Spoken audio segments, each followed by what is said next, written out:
Varahi silver jewellery ఇప్పుడు మన Varahi silks KPHP store first floor లో 28 March hero Teja Sajja heroine Meenakshi Chaudhary చేతుల మీదుగా గ్రాండ్ ఓపెనింగ్ జరగబోతుంది.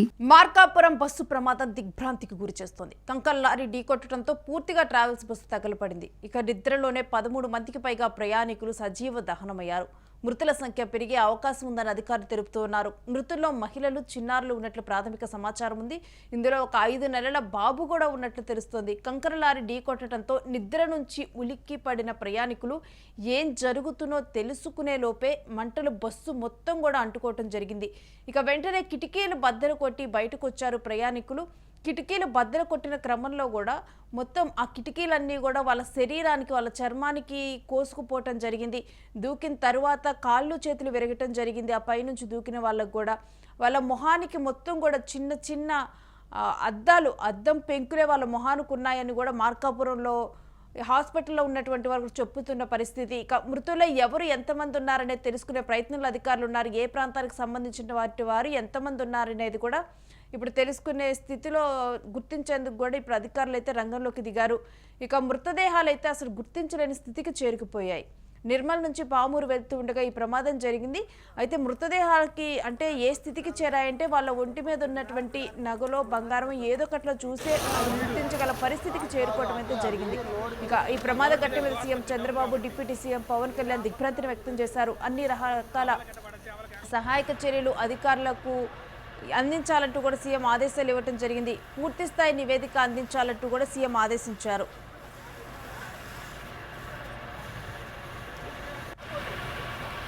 ఇక మా రిపోర్టర్ లక్ష్మీనారాయణ అందుబాటులో ఉన్నారు, వారితో మాట్లాడదాం.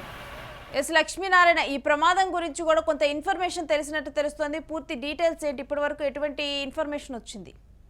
రేణు, ప్రధానంగా ఈ ప్రమాదం ఇక్కడ ప్రకాశం జిల్లాలో విషాదాన్ని నింపిందని చెప్పుకోవచ్చు. ప్రధానంగా ఈ బస్సు నిర్మల్ నుంచి వింజమూరు, నెల్లూరు జిల్లాకు వెళ్తుంది. Private travels bus, Harikrishna travels bus. ఈ బస్సులో సుమారు 40 మంది వరకు ఉన్నారని చెప్పి అక్కడ గాయపడిన ప్రయాణికులు వాళ్ళు చెప్తున్నారు. ఈ బస్సులో ఉన్న వాళ్ళు ప్రధానంగా ఎక్కువ మంది, అంటే బస్సు ప్రమాదంలో గాయపడిన వాళ్ళు కానీ, మరణించిన వాళ్ళు కానీ, వాళ్ళందరూ ఎక్కువ శాతం నెల్లూరు, మార్కాపురం జిల్లాకు చెందిన వాళ్ళే ఉన్నారని చెప్పి అక్కడ స్థానికులు చెప్తున్నారు. ప్రధానంగా బస్సులో నెల్లూరు, కనిగిరికి చెందిన వాళ్ళు ఒక 3 ఉన్నారు, వింజమూరుకు చెందిన వాళ్ళు ఒక 9 మంది, నెల్లూరు జిల్లాలో దుత్తలూరుకు సంబంధించిన వాళ్ళు ఒక 3 ఉన్నారు, పామూరుకు చెందిన వాళ్ళు ఒక 7 ఉన్నారు, కనిగిరి పట్టణానికి సంబంధించిన వాళ్ళు ఒక 18 మంది ఉన్నట్లు ప్రస్తుతానికి పోలీసులు గుర్తించారు. వీళ్ళతో పాటు పొదిలికి సంబంధించిన ఒక 2, వినుకొండ ప్రాంతానికి చెందిన మరొక 2 కూడా ప్రయాణికులు ఈ బస్సులో ప్రయాణిస్తున్నారు. ప్రధానంగా ఈ ప్రమాదం జరిగిన సంఘటన తర్వాత అక్కడ అధికారులు విచారిస్తున్నప్పటికీ అసలు అక్కడ ఎప్పుడు ప్రమాదాలు జరిగే ప్రాంతం కాదు, కేవలం అది ఒక టర్న్, మూల టర్న్. అది ఆ టర్న్ తీసుకోవడంలో మరి ఎవరి తప్పు ఉందనే ప్రస్తుతానికి చెప్పలేము.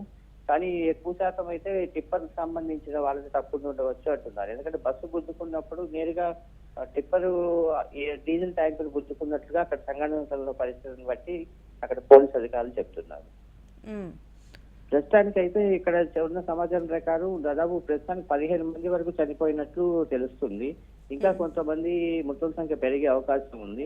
ప్రమాద సమయంలో గాయపడిన వాళ్ళు ఎక్కువ మంది లోపల చిక్కుకుపోవటంతో వాళ్ళకి తీవ్రంగా గాయాలవటంతో వాళ్ళని ప్రభుత్వ ఆసుపత్రికి తరలించారు.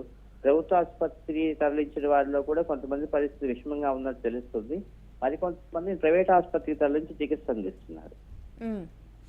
అయితే దీని మీద ఇటు అధికారులు, అదేవిధంగా ప్రభుత్వ పెద్దలు స్పందించినట్లుగా తెలుస్తోంది.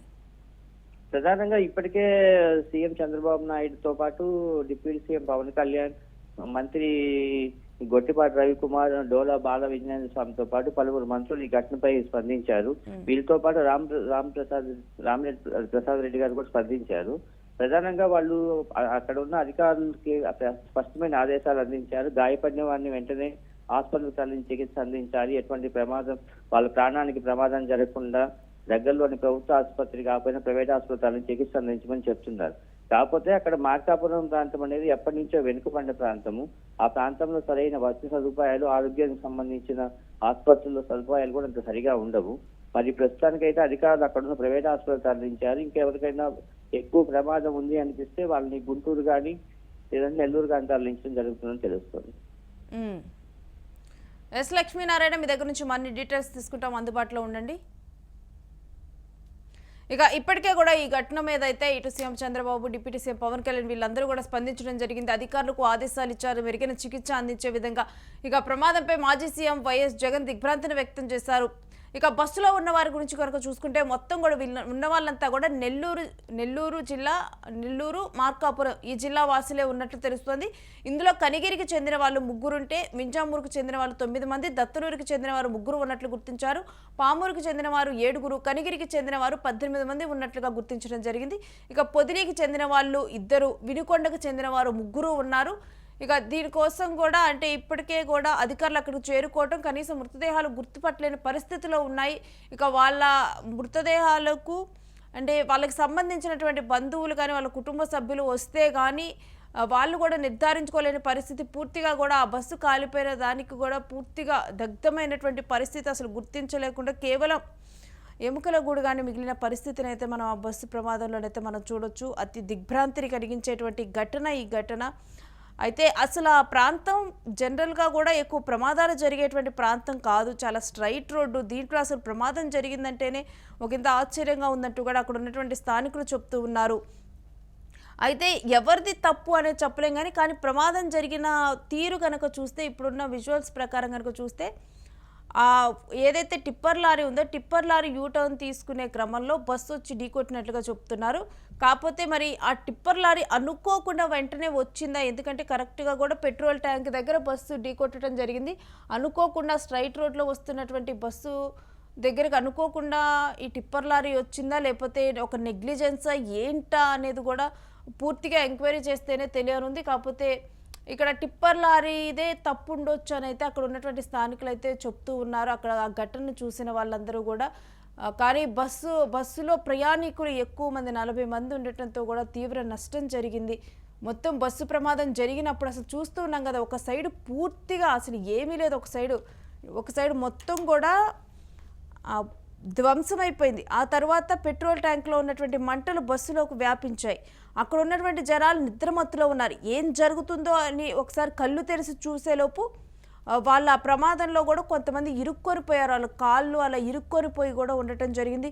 మరి కొంతమంది బస్సు అద్దాలు పగలగొట్టుకొని దూకారు. ఆ క్రమంలో కూడా ఆ అద్దాలన్నీ కూడా వాళ్ళ శరీరంలోకి చీల్చుకుపోయాయి. కిందికి దూకినప్పుడు కూడా ఆ అద్దాలన్నీ కూడా వాళ్ళ మొహంలో గుచ్చుకుపోయాయి, ఒంటి నిండా కూడా.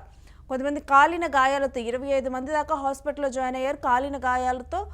అదేవిధంగా తీవ్ర రక్తస్రావం జరిగింది. వాళ్ళందరికీ అద్దాలు ఇవన్నీ కోసుకుపోయి పైనుంచి దూకిన వాళ్ళకి కాళ్ళు చేతులు విరిగిపోయాయి. ఆ రోడ్డు మీదకి దూకిన వాళ్ళకి ఒక భయంకర వాతావరణం, ఒక భయంకరమైన ఘోర ప్రమాదం జరగటం జరిగింది. దీంట్లో అంటే ఒక 5 నెలల పసికందు కూడా ఉన్నట్లు తెలుస్తుంది. ఇంకా చిన్నారులు ఉన్నారు. ఒకే ఫ్యామిలీకి సంబంధించినటువంటి వారైతే అసలు వాళ్ళు ఉన్నారా లేదా కూడా తెలియని పరిస్థితి. ఒక తల్లి అయితే 2 పిల్లలతో ఆ బస్సు ఎక్కడం జరిగింది.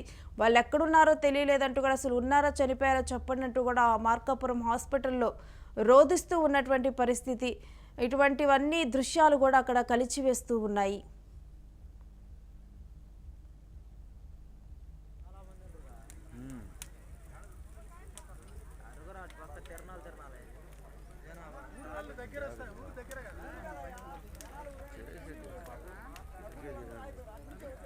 బతుకున్నాళ్ళు జాగ్రత్తగా ఉంటున్నాను ఎవరు అయినా.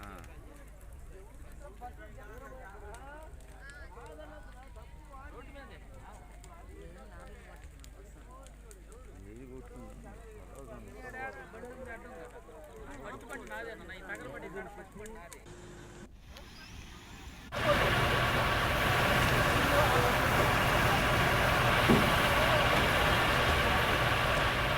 ఇక ఈ బస్సు ప్రమాదం మీద స్పందించేందుకు స్థానిక ఎమ్మెల్యే కందుల నారాయణ రెడ్డి గారు అందుబాటులో ఉన్నారు. వారితో మాట్లాడదాము.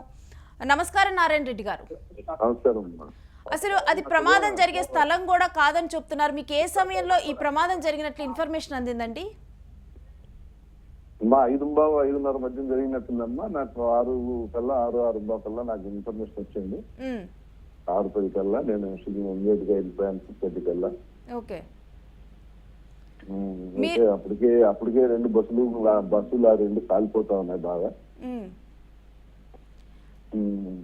అంటే మీరు వెళ్ళేసరికి అక్కడ ఉన్నటువంటి ప్రయాణికుల పరిస్థితి ఏ విధంగా ఉంది అసలు? అమ్మ ప్రయాణికులందరినీ మా వాళ్ళు నేను హుటాహుటిని మా వాళ్ళందరికీ అలర్ట్ చేసి మా వాళ్ళని పంపించాను. నాకు ఫోన్ రాగానే అక్కడ రాయవరం విలేజ్ నుంచి వాళ్ళందరూ పోయి చాలా వరకు బస్సులో ఉన్నటువంటి వాళ్ళను సాధ్యమైనంత మంది బయటికి ఎమర్జెన్సీ ఎగ్జిట్ కింద లాక్ గడిగారు. మిగిలిన వాళ్ళను సేవ్ చేయలేకపోయారు. దానివల్ల ఒక 25 మందిని వరకు మాత్రం సేవ్ చేసి తీసుకురావడం జరిగింది. ఓకే, అయితే అక్కడ అంటే ఆ దృశ్యాలు చూసినప్పుడు ఇక్కడ ఎవరిది తప్పు అనేది కూడా అసలు ఎవరికి తెలియని పరిస్థితి ఇప్పుడు. ఎవరు తప్పనే చెప్పలేం కదమ్మా. అసలు ఏం జరిగింది అనేది కూడా అది చూస్తేనేమో స్ట్రైట్ రోడ్డు, ఎప్పుడు కూడా టిప్పర్ లారీలు కానీ ఇవన్నీ అక్కడ తిరుగుతూనే ఉంటాయని చెప్తూ ఉన్నారు. అవును, అసలు ఏం జరిగి ఉంటుందని ప్రాథమిక అంచనా మీ దగ్గరకు వచ్చింది? ఇప్పుడు ఏం జరిగింది అనేది ఇప్పుడైతే ఏం చెప్పలేమమ్మా, తర్వాత చేస్తారు. గాయపడిన వారికి మెరుగైన చికిత్స అందించేందుకు ఎటువంటి చర్యలు చేపడుతున్నారండి? గాయపడిన వారికి మెరుగైన చికిత్స గాయపడిన వాళ్ళందరికీ కూడా ఇక్కడ గవర్నమెంట్ హాస్పిటల్ తీసుకొచ్చాం. ఇక్కడ హాస్పిటల్లో అందరికి ఫస్ట్ ఎయిడ్ చేపిస్తా ఉన్నాం. కొందరికి చేతులు కాళ్ళు ఫ్రాక్చర్స్ అయి ఉన్నాయి, కొందరికేమో కాలిపోయిన గాయాలు ఉన్నాయి ఎక్కువగా. వీళ్ళందరికీ ట్రీట్మెంట్ అందరికి అన్ని సెలైన్స్ పెట్టించి అందరికి చేపిస్తా ఉన్నాం. ఒక 3-4 కేసులు మాత్రం ఒంగోలు రిఫర్ చేయాల్సిన పరిస్థితి వస్తా ఉంది. వాళ్ళకి అంబులెన్స్ కూడా రెడీ చేసాం. ఇమీడియట్ గా వాళ్ళని ఒంగోలు పంపించేసి మేము వాళ్ళందరికీ కూడా ఇక్కడ బెటర్ ట్రీట్మెంట్ ఇచ్చి ఈవినింగ్ కల్లా వాళ్ళ ఇంట్లో పోయే చేరే విధంగా ఏర్పాటు చేస్తున్నాం. అంటే అక్కడ ఉన్నటువంటి అంటే బస్సులో గాయపడినటువంటి ఒక మహిళ అప్పటికే కూడా ఆ బస్సు 2 సార్లు బ్రేక్ డౌన్ అయింది, ఆ బస్సు సెకండ్ హ్యాండ్ బస్సు అని చెప్పి కూడా ఆ మహిళ చెప్తూ ఉంది. అంటే ఒకవేళ గనక దీంట్లో ట్రావెల్స్ కి సంబంధించినటువంటి వారిది కూడా నిర్లక్ష్యం ఉంది అని తెలిస్తే గనక ఏమైనా చర్యలు ఉండే అవకాశం ఉందా? తప్పకుండా మా ప్రభుత్వం దండన తప్పు చేసినటువంటి వదిలిపెట్టే పరిస్థితి జరగదు కదా మా ప్రభుత్వంలో. తప్పకుండా ఎవరి విచారణ చేసి ఎవరి తప్పు ఏంటి అది ఏం జరిగిందని తెలిసిన తర్వాత తప్పకుండా దాని మీద యాక్షన్ తీసుకుంటాం. అండ్ ఇందులో మరణించిన వారికి ప్రభుత్వం తరపున కానీ ఏమైనా సహాయ సహకారాలు అందే అవకాశం ఉందా ఫైనాన్షియల్ గా? తప్పకుండా మా మంత్రి గారు బయలుదేరి వస్తా ఉన్నారు. మా మంత్రి గారు వచ్చిన తర్వాత ఒకసారి సీఎం గారితో మాట్లాడి తప్పకుండా చనిపోయిన కుటుంబాలకు బాధిత కుటుంబాలకు న్యాయం చేయడం జరుగుతుందమ్మా. Right, thank you Narayana Reddy garu ఈ అంశం మీద యూట్యూబ్తో స్పందించినందుకు.